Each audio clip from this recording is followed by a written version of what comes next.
If you've ever felt trapped in your own head, looping over the same worries, the same what-ifs, the same endless rehearsals of conversations and possible scenarios that never actually happen, you're not alone. Overthinking is one of the most common experiences in modern life. But what if I told you that overthinking isn't just a mental habit, it's a spiritual signal? What if it's not the enemy, but a disguised invitation to transformation? Today, I want to share with you something I call the spiritual science of overthinking. Because behind all those racing thoughts is a deeper truth about your mind, your energy, and your reality. And once you see it clearly, once you understand it, everything changes. Suddenly, overthinking becomes less of a curse and more of a clue. A clue that you're on the verge of growth, that you're brushing right up against the next version of yourself. So let's start simple. What is overthinking? At its core, overthinking is when your mind feels like it's running on autopilot, spinning out scenarios, asking questions, projecting fears, and you feel like you have no control over it. The key word here is control. Because an uncontrolled mind creates an uncontrolled reality. When you can't direct your inner world, the outer world mirrors that chaos back to you. That's why overthinking often leads to procrastination, missed opportunities, and emotional exhaustion. But here's the catch. The thoughts themselves aren't the problem. The problem is that you believe you don't have control over them. And this is where the spiritual science begins. Your mind is never actually out of your control. What happens is that an older version of you, what I call the old frequency, tries to reassert itself. Think of it like a shadow self. It knows all your old patterns, all your old fears, all the ways you used to hesitate or hold back. That old frequency doesn't want to disappear. So what does it do? It manufactures chaos in your thoughts. It creates illusions of problems that don't exist. And then it whispers, "See, you can't control this. You're stuck with me." But the truth is, it's just a trick. The old frequency is trying to stay alive by distracting you right at the moment you're about to grow. Let me ask you this. Have you ever noticed that you start overthinking most right before something important? Right before asking someone out? Right before applying for a new job? Right before taking a risk that could actually change your life? That's not a coincidence. That's the old frequency feeling threatened. Overthinking is its last line of defense. If it can keep you in your head, you won't take that step forward. And if you don't take that step, transformation gets delayed. But once you see the game, once you know what's happening, the whole illusion collapses. Suddenly, overthinking becomes proof that transformation is near. Now let's zoom in on the mechanics. Why does the mind overthink in the first place? One reason is unfinished thoughts. In today's world, we're overstimulated constantly, scrolling, rushing, multitasking. Most of our thoughts get cut off before they're complete. You're thinking about one thing, and then life interrupts with another demand. So that thought gets shoved to the back of the mental filing cabinet, unfinished. Multiply that by dozens, hundreds of times a day, and eventually your mind becomes overfilled with incomplete loops. When the filing cabinet overflows, that's when you start overthinking. Not because new problems appeared, but because old unfinished thoughts are bubbling up, demanding closure. Think about the last time you drove home in silence without the radio on, or the last time you went for a walk and realized you weren't really listening to the music in your earbuds. That's your mind forcing you to process unfinished thoughts. Overthinking is less about new problems and more about a backlog of unprocessed mental energy. And the only way to clear it is not to suppress it, but to finish the thoughts.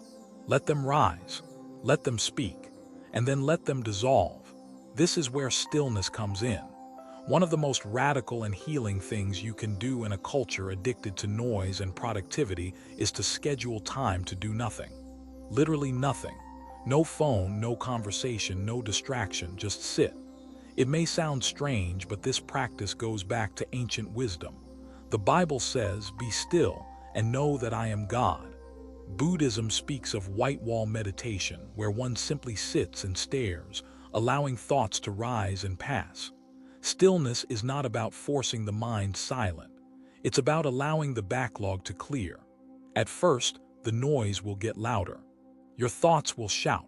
Your worries will demand attention.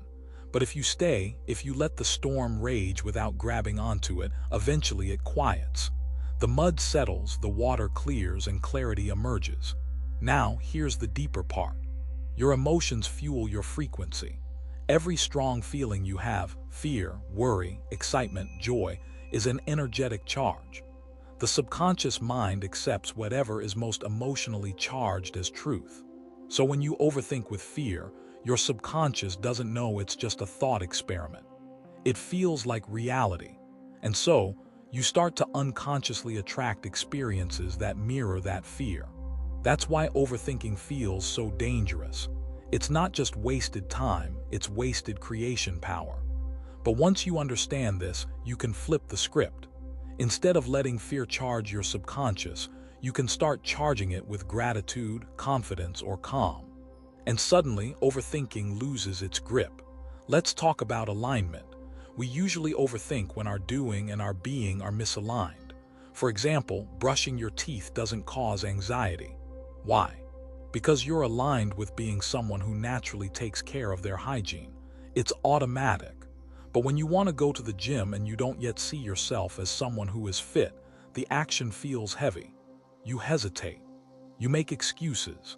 That hesitation is the crack where overthinking enters. The cure isn't to force yourself harder. The cure is to shift your being, to align your identity with the version of yourself who already does the thing naturally. When you align with being, the doing flows without resistance. Overthinking vanishes because there's no gap for it to occupy. This also explains why we overthink about the past. Something painful happens, a breakup, a failed interview, a harsh argument, and the subconscious mind stores the emotional charge. Because the subconscious doesn't operate on linear time, it treats that past event as if it's still happening now.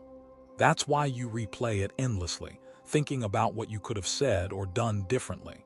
But here's the secret. Your imagination is a tool for editing the subconscious. You can revisit the memory in meditation and rewrite it. Instead of replaying failure, you visualize success. Instead of reliving the pain, you imagine the scene ending with resolution, with peace, with the outcome you wish had happened. Do that enough times and the subconscious accepts the new version. The emotional charge shifts and suddenly the old memory loses its sting. You've literally rewritten your inner history. So what's the big picture here? Overthinking is not random, it's a map. When you're overthinking about the future, it's showing you where you're misaligned. When you're overthinking about the past, it's showing you where you still carry unhealed energy. And when you're overthinking right before a breakthrough, it's showing you exactly where your old frequency is fighting hardest to hold you back. Which means the moment you catch yourself overthinking, you can smile. You can say, I see it. I'm right on the edge of change. Instead of spiraling, you can use it as confirmation. Let me leave you with this. Life is not asking you to silence your mind forever. It's asking you to reclaim your authority over it. To stop believing the illusion that you're powerless against your own thoughts. To stop seeing overthinking as a curse and start seeing it as a compass. The noise points to what needs to be finished, what needs to be aligned, what needs to be healed. And every time you meet it with awareness instead of fear, you step closer to singularity, one clear, powerful frequency that attracts exactly the life you want. So next time your mind starts racing, pause, take a breath. Ask yourself, is this really me, or is it just the old frequency trying to hold on? Am I spiraling because I'm misaligned or because I'm about to transform? Then choose alignment, choose stillness, choose clarity, because once you do, overthinking stops being the prison of your mind and starts becoming the doorway to your freedom.